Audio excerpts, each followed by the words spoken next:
దేవుడు ఏదైనా అద్భుతమైన ఒక కార్యము మొదలుపెట్టినప్పుడు ఆయన తన నేలను దున్నుకుంటాడు, మెత్తన చేస్తాడు, దానికి నీరు పెడతాడు. అప్పుడు విత్తనం వేసి దానిని వర్ధిల్లా చేస్తాడు.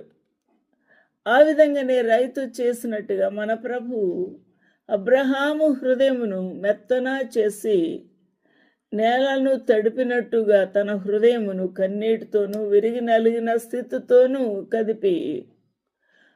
నలిపి మెత్తన చేసి పరిశుద్ధాత్మ దేవుని యొక్క నింపుదలతో నింపి దేవుని వైపే చూచుటకు తన హృదయమంతా కూడా ఆయన వైపు మలుచుకున్నాడు.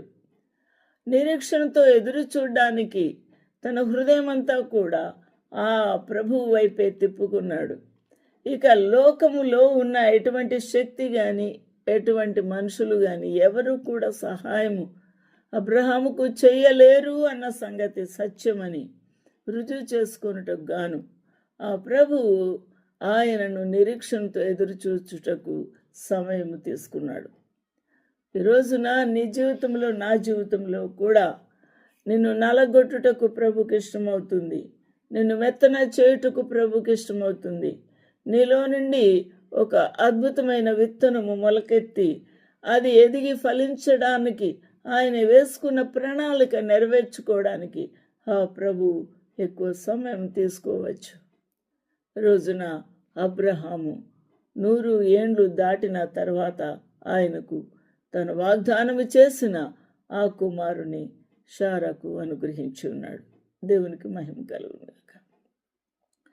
ఈ విధంగా ఎంతోమంది భక్తుల జీవితాన్ని మనం చూసినప్పుడు ప్రార్థనకు సమాధానాలు వెనువెంటనే వచ్చినాయి.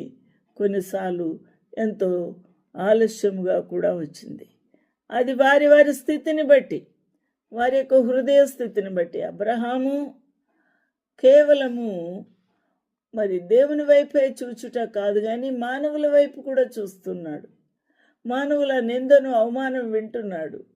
ఆ యొక్క శారా మరి మూలుగుతూ భర్తతో ఫిర్యాదు చేస్తున్న విషయము వారన్నారు ఇలాగా, వీరన్నారు నన్ను గొడ్రాలు అంటున్నారు, నాకు నిందల అవమానాలు పడుతున్నాయి, ఏం చేయమంటావు చెప్పు, నువ్వేమి మాట్లాడవు అని విసిగించుచూ ఉన్న శారా ఒకవైపున పూర్తిగా నువ్వు మౌనంగా ఉండు దేవుడిస్తాడు అని చెప్పలేని స్థితి, ఒకవైపున వయస్సు మీరిపోయిన స్థితి, దేవుని మీద అనుకున్నాను దేవుడు సహాయం చేస్తాడు అని ఉంది కానీ ధైర్యం